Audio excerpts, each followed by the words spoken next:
Salut les gars, j'espère que vous allez bien. Pour ceux qui me découvrent, moi c'est Pépito. Très content de vous retrouver pour cette nouvelle vidéo. Le Real fait un 6 sur 6 lors de cette campagne de Ligue des Champions. C'était pas arrivé depuis 2012 et 2015. Et franchement, le Real termine très très très fort et très en forme cette phase de poule. Il faut dire que cette équipe de l'Union Berlin avait quand même un résultat à aller chercher parce qu'ils jouaient encore les places pour disputer la Ligue Europa.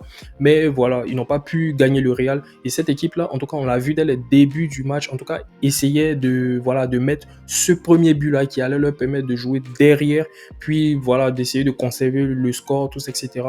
Mais voilà, c'est un match, en tout cas, déjà avec pas énormément d'enjeux. Le Real est déjà qualifié, le Real est déjà premier. J'attendais aussi de la part d'Ancelotti un certain turnover. Il y a eu Kroos qui a été laissé au repos, il y a eu Rudiger qui a été laissé au repos. J'aurais bien aimé qu'un Bellingham ou qu'un Rodrigo soit laissé au repos aussi pour donner plus de temps à d'autres joueurs. Mais voilà, ils se sont pas blessés, c'est déjà ça.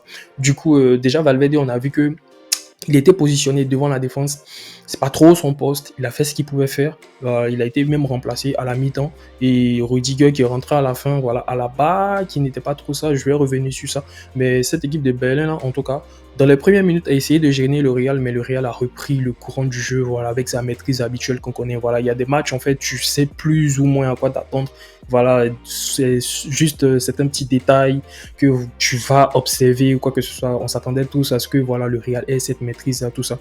Même si dans le jeu, franchement, le Real a montré de très bonnes choses. Certes, le Real ne finit pas avec un but marqué en première mi-temps. Bien au contraire, le Real se retrouve mené à la fin de la première mi-temps. Mais dans le jeu, le Real a montré de très bonnes choses. Il y a Bellingham avec ses petits touchés, ses petits contrôles de balle, ses petites orientations. Voilà quoi, c'était vraiment du très beau jeu.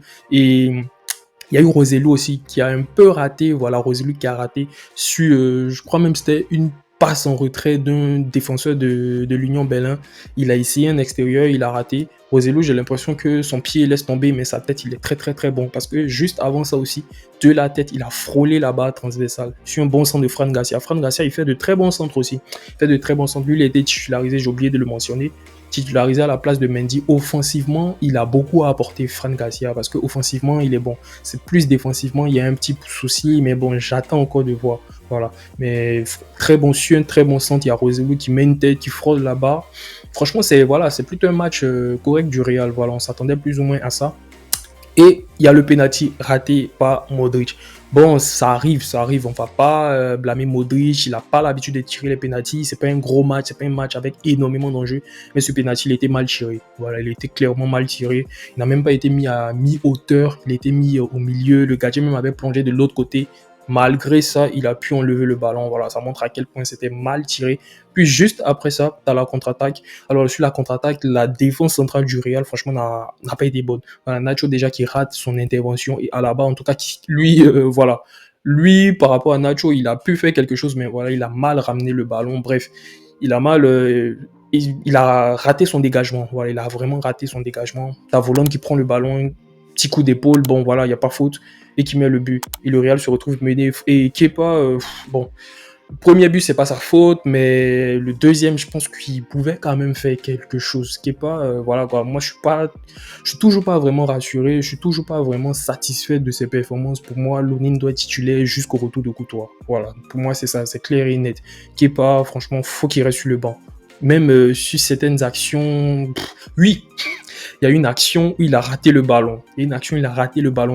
Il a failli nous faire ces dingueries qu'il faisait à Chelsea. Il y a une action, il a raté le ballon, il lui est passé entre les jambes, il s'est rattrapé.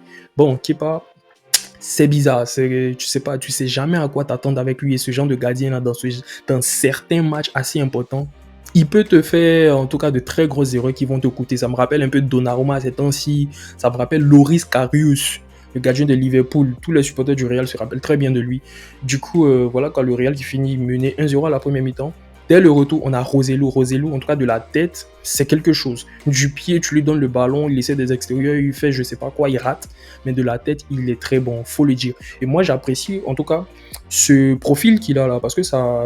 Quand tu regardes parmi les attaquants du Real, c'est le seul joueur de tête. Voilà, quand Roselu il est là, en général, il y a beaucoup de centres. Mais quand tu n'as pas Roselu, tu as Vinicius, tu as Bellingham, tu as Rodrigo, ça essaie beaucoup de combiner. Et ça ne centre pas beaucoup. En parlant des centres, franchement, les centres de Vasquez, ils étaient vraiment éclatés. C'était vraiment de très mauvais centres. Le ballon, en tout cas, n'arrivait jamais dans la bonne zone ou je sais pas, soit bref, c'était de très mauvais centres Vasquez. La plupart même des actions du Real se passaient sur le côté gauche. Il y a seulement qu'en deuxième mi-temps, quand Rodrigo est passé sur le côté droit, qu'il y a eu beaucoup plus d'actions sur le côté droit, il y a eu beaucoup plus de dangers. Et c'est là même qu'est venu le but de Roselu. Roselu qui met, en tout cas son deuxième but, tu sentais, quand il a célébré, tu sentais qu'il voilà, il était dans un moment de doute, il avait besoin de se rassurer, il a vraiment déchargé tout son doute qu'il avait. Tant mieux, tant mieux, parce que moi, Roselu, dans ce genre de match-là que je l'attends. Voilà, je ne l'attends pas face au Barça, je ne l'attends pas face à l'Atlético. En tout cas, je ne l'attends pas dans les gros matchs. Et dans ce genre de match-là, face à, voilà, avec tout le respect que j'ai pour l'Union Berlin, voilà, c'est dans ce match-là que je l'attends face à de petites équipes. Voilà. Donc, il a mis un doublé, son premier doublé même d'ailleurs depuis qu'il est arrivé au Real. Très bien, il n'y a pas de souci. Moi, ça me rassure parce que déjà, c'est pas le niveau à Mariano Diaz. Parce que pendant des années, on s'est tapé Mariano Diaz. Mariano, je bègue même sur son nom. Mariano Diaz, c'était un gros flop. C'était un gros flop, faut le dire. Roselu, je pense que c'est pas le cas, c'est pas du tout ce niveau-là. Mais voilà quoi. Roselu qui met un doublé, après le Real se fait égaliser. Bon, après c'est Ceballos qui met un but quoi, entre les jambes du joueur. Franchement, un match plutôt tranquille du Real. Bon, c'était pas un match avec énormément d'enjeux. Il y a eu un peu de turnover, Rudiger qui est entré après, Kroos qui est entré à la deuxième mi-temps. Et voilà quoi, Kroos il a vraiment changé le visage du Real quand il est entré en deuxième mi-temps. En gros, il savait mieux gérer le tempo que Valverde. Du coup, il y a des temps où ça allait vite, il y a des temps où ça allait moins vite. Et Vasquez aussi, bon, ses centres n'étaient pas bons, c'est pas son poste. Moi, j'attendais aussi que le jeune Vinicius Tobias, il ait au moins quelques minutes de jeu, vu qu'actuellement, c'est lui le latéral droit de métier que le Real a dans son effectif. Cavaral est encore blessé. Cavaral, il faisait un gros début de saison, mais il est encore blessé. Du coup, c'est un peu ça, voilà quoi. C'est Ceballos qui marque aussi son but, très bonne célébration, mais qui est pas, franchement, faut arrêter quoi, faut arrêter. Même dans mes notes, même j'ai dit Kepa est une passoire. Donc voilà quoi, Kepa, c'est vraiment, moi je pense et je maintiens mon opinion, Kepa, c'est pas le niveau pour jouer au Real. Voilà, c'est clairement pas le niveau pour jouer au Real. Remplaçant, pourquoi pas. Mais titulaire, non. Titulaire, non. Faut pas nous coller Kepa. Du coup, le Real finit sur un 6/6. On attend de voir qui est-ce qu'on est susceptible de prendre pour les tours suivants, pour les huitièmes de finale. Huitièmes, c'est ça? Huitièmes, quart, je sais pas. Bref, pour le tour suivant, en tout cas en Ligue des Champions. Et voilà, le prochain match en championnat face à Villarreal, ça va être chaud ça.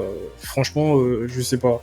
Si on va aller encore avec Vasquez comme latéral droit, il va presque rien se passer sur le côté droit. Ça risque d'être un peu handicapant, mais Rodrigo qui est sorti sans blessure, Bellingham aussi qui a sorti un beau match, et voilà quoi. Je retiens de très bonnes choses de ce match et la suite, on verra ce que ça va donner. Vivement le retour de Tchouaméni ou de Kamavinga. Il nous faut vraiment un joueur en tout cas qui est capable de sécuriser ce poste devant la défense là. Il nous faut ça. Du coup, c'est un peu ça et merci d'avoir regardé cette vidéo. Je compte sur vous pour péter le bouton de like. Allez-y, abonnez-vous. Je crois que je devais dire ça au début de la vidéo. Abonnez-vous les gars. En cette fin d'année, on peut atteindre les 1000 abonnés. Je crois. Je crois en vous, je crois en moi. Allez-y, on va le faire.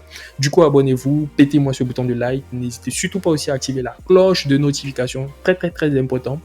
Et on se dit à tout à l'heure parce que j'ai une vidéo à faire, une vidéo d'avant-match de Dortmund Paris Saint-Germain. Et à très bientôt pour la prochaine pépite. Ciao.